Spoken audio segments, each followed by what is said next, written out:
नमस्कार, मैं आपके साथ इशिका जैन। सियासत वाकई मौका परस्ती का खेल होता है, जिसे जब मौका मिले बस विपक्ष को घेर लो।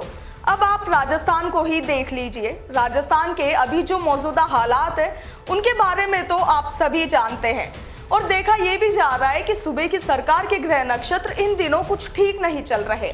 अब ऐसे वक्त में सियासी घमासान होना तो जाहिर सी बात है। सरकार को एक के बाद एक बड़े संकटों का सामना करना पड़ा है। एक संकट से मुक्ति मिलती नहीं कि दूसरा बड़ा संकट तैयार मिलता है। कई बार तो परेशानियां चौतरफा हमला भी कर रही है। अब ऐसे में जाहिर सी बात है कि जब परिवार पर संकट है तो परिवार के मुखिया को समाधान तो ढूंढना ही पड़ेगा। प्रदेश के इन संकटों से निपटने के लिए गहलोत सरकार को भी बहुत ज्यादा वक्त और शक्ति जाया करनी पड़ी है।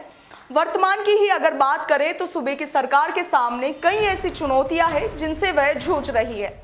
समस्याओं को सुलझाने के लिए एक और जहां जनता का प्रेशर है तो दूसरी ओर विपक्ष भी लगातार हमारी जो प्रदेश सरकार है उसके ऊपर हमलावर है। कुछ संकट ऐसे भी हैं जिनके लिए प्रदेश सरकार सीधे तौर पर जिम्मेवार नहीं है, लेकिन उनसे निजात दिलाना, उनका निपटारा करना प्रदेश सरकार की ही जिम्मेदारी है। सरकार इन संकटों से जूझ भी रही है और इसके जल्द से जल्द निस्तारण के प्रयास भी कर रही है, लेकिन ये संकट है कि एक के बाद एक थमने का नाम नहीं ले रहे।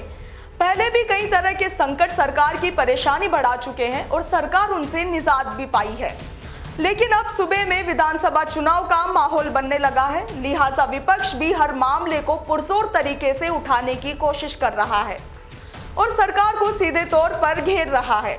चलिए अब सबसे पहले ये जान लीजिए कि इस समय प्रदेश में मुख्य संकट या यूं कहें कि सरकार के सामने मुख्य चुनौतियां कौन कौन सी हैं। तो इस लिस्ट में सबसे पहले नाम आता है कोयले की कमी। कोयले की कमी से बिजली संकट इन दिनों राजस्थान पर मंडरा रहा है। आलम यह है कि इस रिकॉर्ड तोड़ गर्मी में भी बिजली कटौती करनी पड़ी है। ऐसे में गहलोत सरकार के खिलाफ लोगों में काफी रोष पनप रहा है और बिजली संकट सरकार के सामने वाकई एक बड़ी चुनौती है। दूसरे संकट की बात करें तो वो है पानी की किल्लत। भीषण गर्मी में कई जगहों पर पेयजल का संकट भी खड़ा हो रहा है। पानी की किल्लत होने से जगह जगह प्रदर्शन देखने को मिले हैं और सरकार के सामने इस समस्या को हल करना एक बड़ा टास्क भी है। वहीं पशुओं के लिए चारे का बंदोबस्त करना भी सरकार के लिए बड़ी चुनौती साबित हुआ है।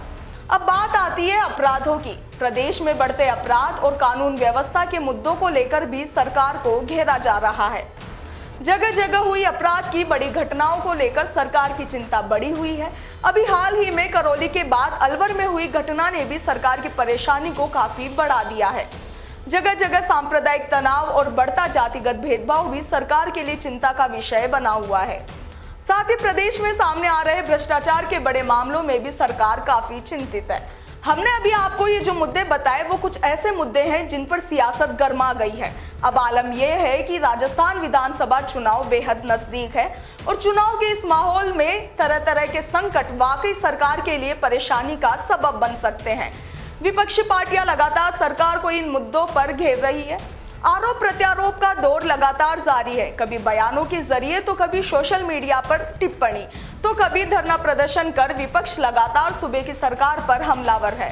अगर हम सोशल मीडिया की बात करें तो आप सतीश पूनिया, बीजेपी के उपनेता प्रतिपक्ष राजेंद्र राठौड़ या फिर वसुंधरा राजे, किसी का भी ट्विटर हैंडल उठाकर देख लीजिए।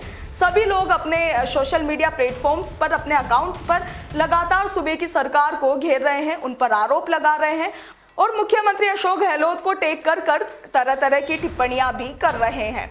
वहीं राज्य सरकार कई मामलों में बीजेपी और केंद्र सरकार के पाले में गेंद डालने की कोशिश भी कर रही है, लेकिन सरकार पर संकट कई तरह के हैं, लेकिन सीएम गहलोत की पहचान संकट मोचक के तौर पर भी है। अब ऐसे में उम्मीद की जा रही है कि मौजूदा संकटों से भी सरकार जल्द ही उभर जाएगी।